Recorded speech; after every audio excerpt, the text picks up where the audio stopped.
Picture this. You are already the most powerful oil man in America. You control more refineries than anyone else in the country. Your competitors fear you. Your partners admire you. You could be sitting in a boardroom making deals worth millions.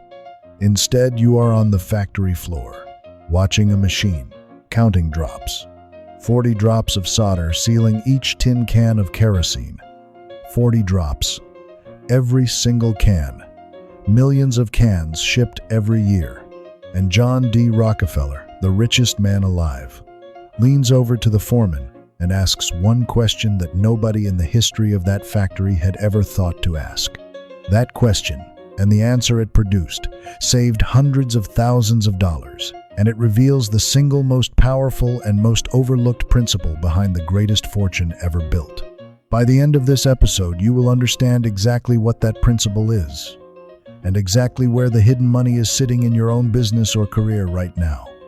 This is the Rockefeller Code. To understand what made Rockefeller truly different from every other wealthy man of his era, you need to understand one thing about how he operated. He was not a man who sat above his business. He was a man who lived inside it. In the early years of Standard Oil, Rockefeller was often seen at his refineries at 6:30 in the morning, rolling out barrels in the cooper shop, stacking hoops, carting out shavings. The richest refiner in Cleveland, doing manual labor at dawn, not because he had to, because he believed that you cannot find the waste in a system you do not fully understand. And Rockefeller was obsessed, completely and totally obsessed, with finding the waste. He paced the floors of his refineries, constantly seeking even the smallest savings, while other businessmen of his era focused on the big deals, the acquisitions, the negotiations, the grand strategy. Rockefeller was on the floor counting, measuring, questioning every single process his operation used. His competitors thought this was eccentric. They called it penny pinching. They laughed at the idea of the great Rockefeller worrying about pennies when he was making millions. They did not understand what Rockefeller understood. Pennies at scale are not pennies. Pennies at scale are empires. In the early 1870s, Rockefeller was inspecting one of his Standard Oil plants in New York City. The plant filled and sealed 5-gallon tin cans of kerosene for export to customers around the world. Millions of cans moving out of that facility every single year. He stopped at the sealing machine, watched it work, watched it apply solder to each lid. 40 drops of solder on every single can, the same way it had always been done, the way every competitor did it.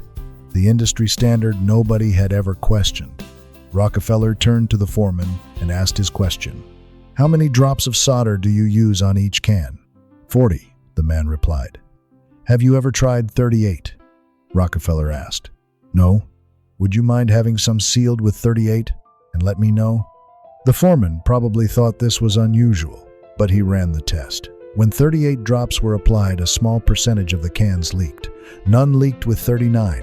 39 drops of solder became the new standard instituted at every single Standard Oil refinery across the country. 1 drop less, 1 single drop on each can. That was the entire change. Rockefeller himself later recalled that 1 drop of solder saved $2,500 the first year. But the export business kept increasing, doubled, quadrupled, became immensely greater. And the saving has gone steadily along, 1 drop on each can, and has amounted since to many hundreds of thousands of dollars. Hundreds of thousands of dollars from 1 drop of solder on a can of kerosene. That is not penny pinching.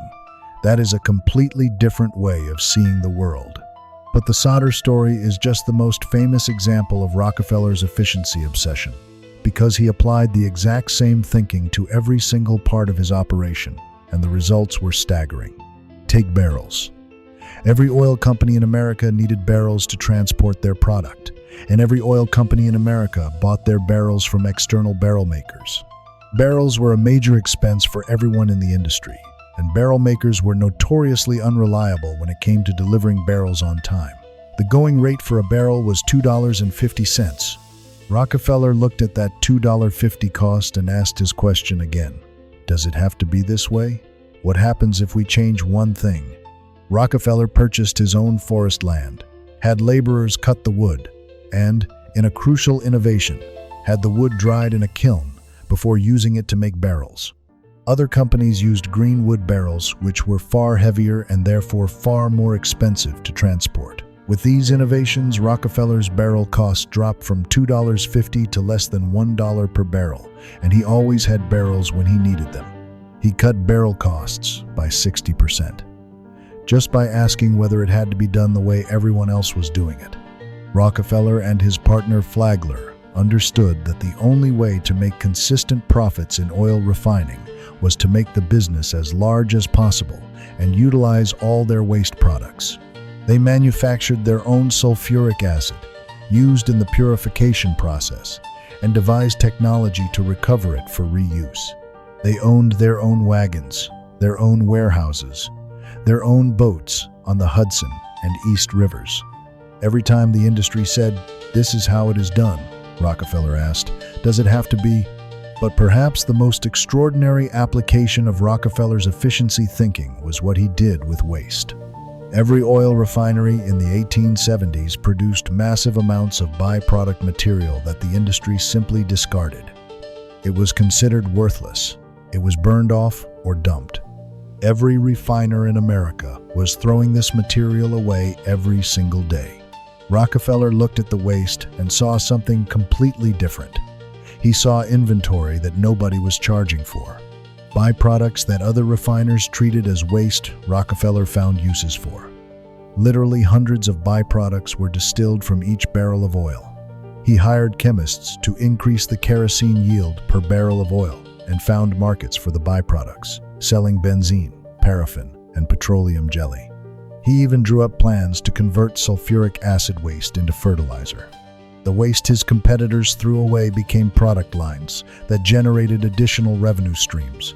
He was selling things his rivals were discarding. He was making money from the garbage. He used the waste from coal heaps to fuel his own refineries. Even the factory floor sweepings he sorted through for tin shavings and solder drops to recover and reuse. Nothing left that facility without Rockefeller extracting every possible unit of value from it first. So what is the actual principle behind all of this? Because it is not just about being frugal. Plenty of frugal people never build anything significant. Rockefeller was doing something far more sophisticated than saving money. He was operating with what we would call today a zero-waste value mindset, and it has three specific components. Component 1. Question every default. Every process in his operation had been designed by someone at some point for some reason. Rockefeller never assumed that reason was still valid. 40 drops of solder. Why 40? Who decided 40? When did they decide it? Could it be 39? This questioning of defaults is the foundation of every operational efficiency gain ever made. Component 2. Own your supply chain. Every time Rockefeller identified a cost he did not control, he moved to control it. Barrels too expensive, buy the forest. Sulfuric acid costs too high, manufacture your own. Shipping unreliable, build your own fleet. Every link in the chain he did not own was a leak in the system. He sealed every leak. Component 3. Every waste stream is a revenue stream. The byproducts his competitors threw away became Rockefeller's additional income. This thinking is worth billions today. Every major tech company monetizes data that users give away freely. Every major retailer monetizes the attention of shoppers in their stores. The principle is identical. What are you currently discarding that has hidden value? Amazon built its entire cloud computing business, AWS. From server infrastructure they had built for their own retail operation, infrastructure they already owned, capacity that would otherwise have been waste. AWS now generates more profit than the entire retail business. Apple turned the manufacturing knowledge from building iPhones into services, software, and ecosystems that now generate billions in margin. Knowledge that would otherwise have been internal overhead. In your own business or career, what are you currently treating as overhead that could become a product? What knowledge do you have that someone would pay for? What process do you run that could serve someone else? What are you throwing away every day that has hidden value? Rockefeller asked this question about a drop of solder. The answer funded hundreds of thousands of dollars in savings. The principle scales to any size. John D.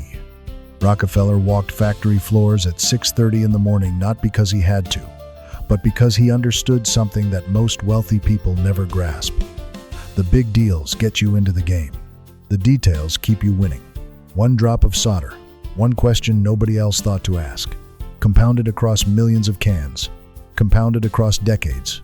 Hundreds of thousands of dollars from a single conversation on a factory floor. The details are not beneath you. The details are the code. This is the Rockefeller Code.